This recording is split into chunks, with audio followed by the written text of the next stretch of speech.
Would you like to dance with me, beautiful? I know some moves that don't require perfect steps.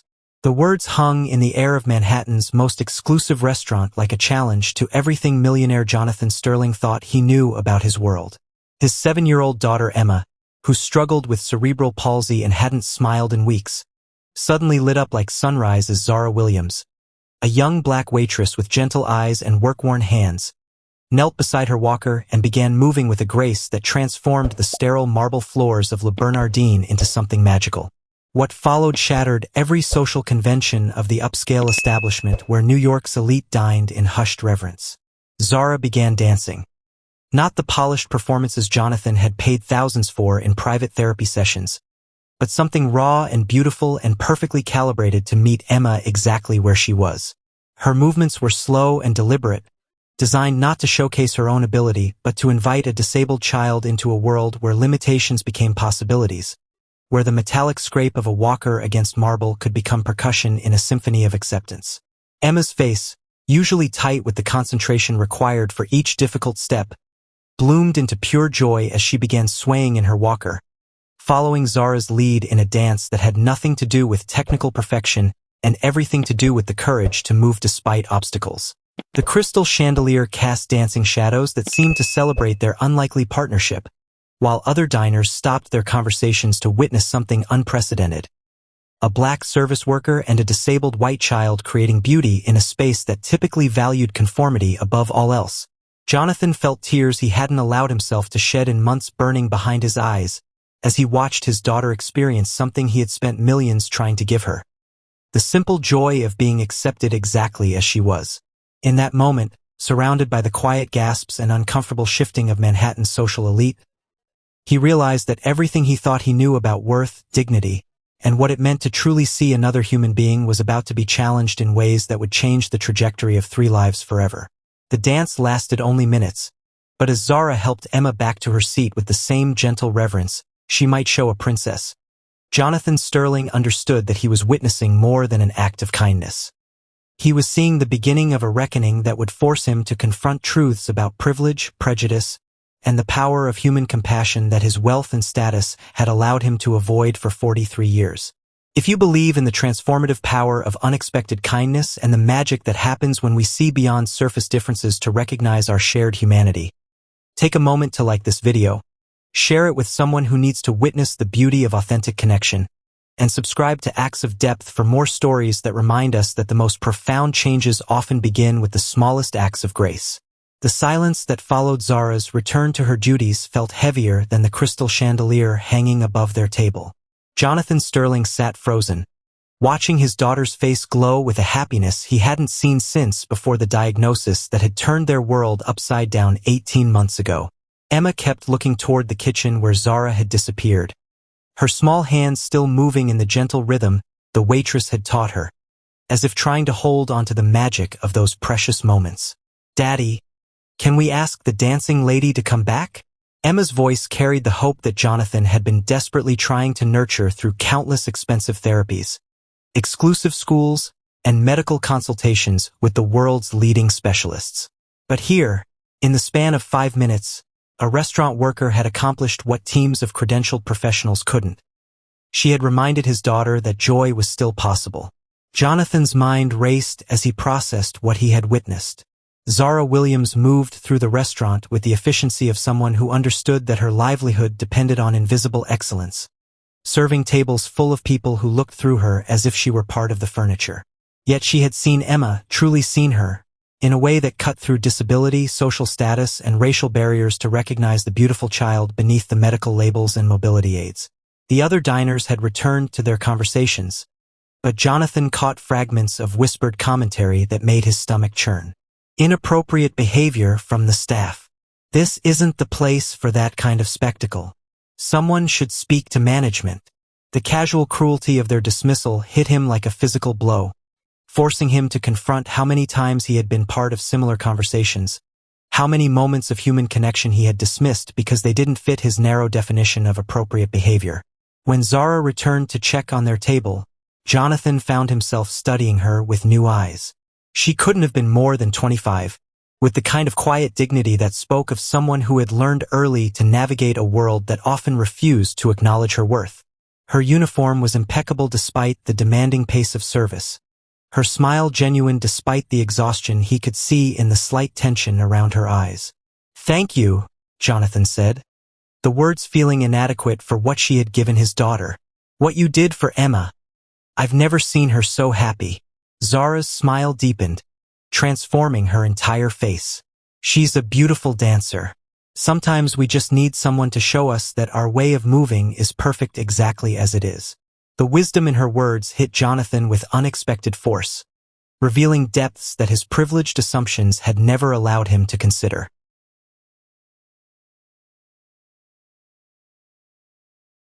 As they prepared to leave, Emma insisted on saying goodbye to the dancing lady, and Jonathan watched his daughter's face light up again as Zara knelt down for a final moment of connection.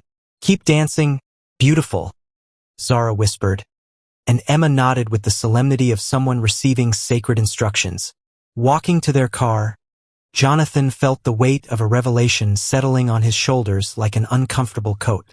He had built his fortune on the belief that money could solve any problem, that the right connections and resources could overcome any obstacle. But watching Zara Williams give his daughter something priceless without expecting anything in return had exposed the poverty of his understanding about what truly mattered in life. That night, as Emma fell asleep still humming the rhythm Zara had taught her, Jonathan Sterling made a decision that would either redeem his conscience or destroy everything he thought he knew about himself. He was going to find out more about the woman who had shown his daughter that dancing wasn't about perfect steps. It was about perfect acceptance. The private investigator's report arrived 3 days later, and as Jonathan Sterling read through the meticulously documented details of Zara Williams's life, he felt shame settle in his chest like a stone. The woman who had given his daughter such a precious gift was working 3 jobs to support her younger brother Marcus through college, sending money home to their grandmother in Georgia, and somehow still finding energy to volunteer at a community center teaching dance to children with disabilities every Saturday morning. Zara lived in a studio apartment in Queens that cost more than half her monthly income, took 2 subway transfers to reach the restaurant where she smiled through 12-hour shifts, and had been saving for 4 years to afford the physical therapy certification that would allow her to work professionally with special needs children. The investigator had included a photograph of her at the community center, surrounded by kids in wheelchairs and with various mobility aids, all of them beaming as she led them through adaptive dance routines that celebrated their unique ways of moving. Jonathan stared at the image until his vision blurred, recognizing something in those children's faces that he had been desperately trying to restore in Emma. Pure, uncomplicated joy. While he had been writing checks to exclusive programs and prestigious institutions, Zara had been creating magic in a converted gymnasium with donated equipment and an old stereo system, proving that healing didn't require marble floors or crystal chandeliers. The most devastating revelation came in the final pages of the report. Zara's younger brother Marcus had been born with spina bifida, and she had been his primary caregiver since their mother's death when Zara was 16. Every dollar she earned, every sacrifice she made, was motivated by her determination to give Marcus opportunities that their circumstances had never afforded. The dance program she ran wasn't just volunteer work, it was her way of sharing the techniques she had developed to help her brother find confidence and joy despite his disability. Jonathan closed the file and walked to Emma's room, where his daughter was practicing the gentle movements Zara had taught her. Her face concentrated but peaceful in a way he hadn't seen since before the diagnosis. The contrast between his daughter's privileged access to every possible resource and the children in that community center photograph was stark. Yet somehow Zara had found ways to give them all the same gift, the understanding that their worth wasn't diminished by their differences. The next morning, Jonathan made a decision that his board of directors would later call either brilliant or insane. He cleared his schedule and drove to Queens, not in his usual chauffeur-driven Mercedes, but in a rental car that wouldn't announce his arrival like a parade float. He needed to see Zara's world through her eyes, to understand how someone with so little could give so much while he, with all his resources, had been failing to provide what his daughter needed most. The community center was exactly as the photograph had depicted. A converted warehouse with peeling paint and windows that had been repaired with tape, but filled with a warmth that his daughter's expensive therapy facilities had never possessed. Through the glass doors, he could see Zara leading a group of children through a routine that incorporated wheelchairs, walkers, and crutches as natural extensions of their bodies, rather than limitations to overcome. But it was what happened when she noticed him standing outside that would force Jonathan to confront the most uncomfortable truth of all.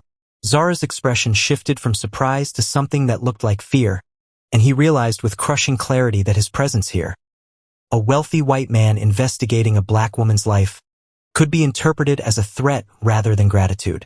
In trying to understand her world, he had inadvertently demonstrated the very privilege that allowed him to intrude into her space without considering how his actions might affect her sense of safety and autonomy. As their eyes met through the glass, Jonathan Sterling understood that the real test of his character wouldn't be how much money he could throw at this situation, but whether he could find a way to honor Zara's dignity while acknowledging the debt he owed her for showing him what his daughter truly needed. The conversation that followed would haunt Jonathan Sterling for months afterward, not because of what was said, but because of what it revealed about the chasm between intention and impact. Zara stepped outside the community center with the careful composure of someone who had learned to navigate unexpected encounters with powerful people. Her smile polite but guarded as she faced the man whose daughter she had danced with just days before. "Mr. Sterling," she said, her voice carrying a professionalism that couldn't quite mask her wariness. "I wasn't expecting to see you here." Jonathan felt the weight of his mistakes settling on his shoulders as he realized how his unannounced appearance must look to her. A wealthy man tracking down a service worker to her volunteer job, crossing boundaries that she had never invited him to cross. "I wanted to thank you properly for what you did for Emma," he began, but even as the words left his mouth, he could see how inadequate they sounded. "You already thanked me," Zara replied, her tone remaining carefully neutral. There was no need to come all the way to Queens. The distance in her voice forced Jonathan to confront an uncomfortable truth about his own motivations. Had he come here out of genuine gratitude, or because his privileged worldview couldn't accept that someone could give his daughter something precious without wanting anything in return? The investigator's report felt like a violation now, a reminder that his wealth had allowed him to invade her privacy in ways that she would never be able to reciprocate. "I know about your brother," Jonathan said, immediately regretting the words as he watched Zara's expression harden. "About the work you do here, about your plans to become a certified therapist. I wanted to help." "Help with what, exactly?" Zara's composure cracked slightly, revealing the steel beneath her professional demeanor. "Help me do my job better? Help me understand my own brother's needs? Or help yourself feel better about the fact that a waitress showed your daughter something you couldn't buy?" The accusation hit Jonathan like a physical blow because it contained enough truth to sting. He had come here with the arrogance of someone who believed that his resources could solve any problem, that his good intentions justified his intrusion into her carefully constructed life. But standing in the shadow of a community center that thrived on donated time and secondhand equipment, he was forced to confront the possibility that his help might be neither wanted nor needed. "That's not," he started, but Zara held up a hand to stop him. "Mr. Sterling, I appreciate that you want to do something nice for your daughter, but what I did at the restaurant wasn't a performance for your benefit. It wasn't an audition for your charity. It was just one human being recognizing another human being's worth." Her words carried the quiet authority of someone who had spent years advocating for herself and others in a world that often refused to listen. Jonathan felt his carefully constructed narrative crumbling as he realized that his presence here was yet another example of the privilege that allowed him to insert himself into situations without considering the consequences for others. Zara didn't need his validation or his money. She needed him to understand that her kindness toward Emma had been genuine, not transactional. "You're right," he said finally, the admission feeling like stepping off a cliff. "I came here because I couldn't understand how someone could give so much without expecting anything in return.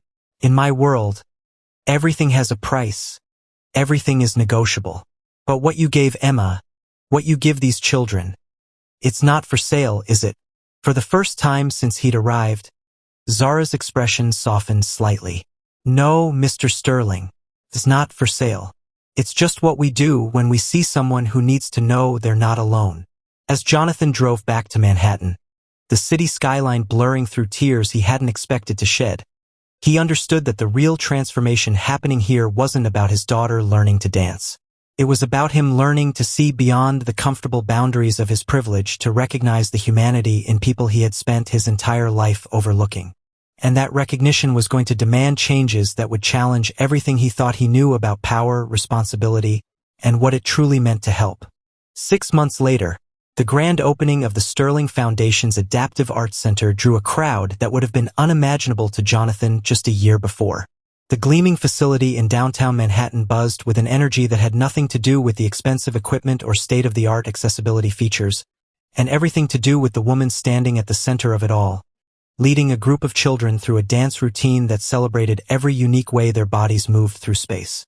Zara Williams wore the title of Director of Therapeutic Programs with the same quiet dignity she had brought to serving tables. But now her vision was supported by resources that could amplify her impact beyond anything she had dared to dream. The journey from that uncomfortable confrontation in Queens to this moment had been neither smooth nor simple, requiring Jonathan to learn the difference between charity and partnership, between helping and empowering. The real breakthrough had come when Emma herself had asked why Zara couldn't teach at the fancy therapy center where she received treatment. "She makes me feel like dancing is fun, Daddy. The other teachers make it feel like work." Out of the mouths of babes came the wisdom that had eluded Jonathan for months. That healing happened not when experts imposed their methods on patients, but when practitioners met people exactly where they were and helped them discover their own strength.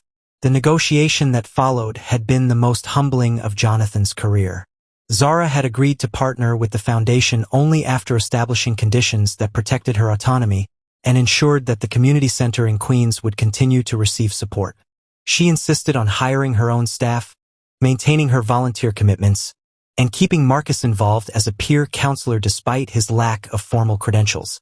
Every decision challenged Jonathan's assumptions about how charitable organizations should operate, forcing him to confront the difference between control and collaboration.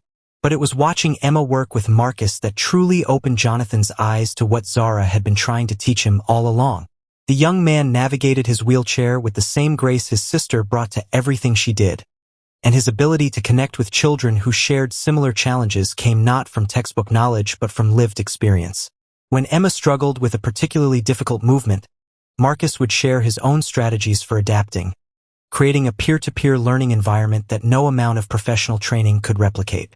The center's success had attracted attention from medical professionals, educators, and families from across the country, but Jonathan knew that its real value couldn't be measured in statistics or testimonials. It lay in moments like the one he witnessed every Tuesday afternoon, when Emma would arrive for her session and immediately light up upon seeing Zara, their connection transcending the boundaries of teacher and student to become something deeper and more meaningful. Dr. Sarah Chen, the center's medical director, had initially been skeptical of incorporating dance therapy into traditional treatment protocols. But after 6 months of documenting improved outcomes in motor function, emotional regulation, and social engagement, she had become one of the program's strongest advocates. "What Zara understands," she told Jonathan during a recent board meeting, "is that healing happens in relationship. You can't separate the body from the spirit, the individual from the community." As Jonathan watched the opening ceremony unfold, he reflected on how profoundly his understanding of success had changed. The metrics that had once defined his worth, profit margins, market share, competitive advantage, seemed hollow compared to the joy radiating from children who had discovered that their differences were sources of strength rather than limitations. Zara had taught him that true leadership meant creating space for others to shine rather than demanding recognition for his own contributions. The most powerful moment of the evening came when Emma took the stage to perform a piece she had choreographed herself, incorporating her walker as an integral part of the dance rather than an obstacle to overcome. As she moved with confidence and grace, Jonathan saw not just his daughter's progress but a reflection of the transformation that had occurred in his own heart. The man who had once measured worth by conventional standards of achievement now understood that the most profound success came from recognizing and nurturing the inherent dignity in every human being. When the applause died down and the crowd began to disperse, Zara approached Jonathan with a smile that held none of the wariness from their first encounter in Queens. "Thank you," she said simply, For learning how to listen, Jonathan nodded, understanding that her gratitude wasn't for the building or the funding, but for his willingness to be changed by their partnership. "Thank you," he replied, "for teaching me that the most important dance steps are the ones that bring us closer to each other." As families gathered their children and prepared to leave, Jonathan Sterling stood in the center of a space that represented more than architectural achievement or philanthropic success. It was a testament to the power of authentic human connection to transform not just individual lives, but entire communities. And at its heart was the simple truth that Zara Williams had demonstrated from the very beginning, that when we see each other clearly, when we meet each other with genuine acceptance, we create the conditions for miracles to unfold in the most ordinary moments. If this story has reminded you that the most profound changes often begin with the courage to see beyond our assumptions and meet each other with authentic compassion, share it with someone who needs to believe in the transformative power of human connection. Subscribe to Acts of Depth for more stories that celebrate the extraordinary potential that emerges when we choose understanding over judgment, partnership over charity, and love over fear. Because sometimes the most important lessons come not from those who have the most, but from those who give the most of themselves.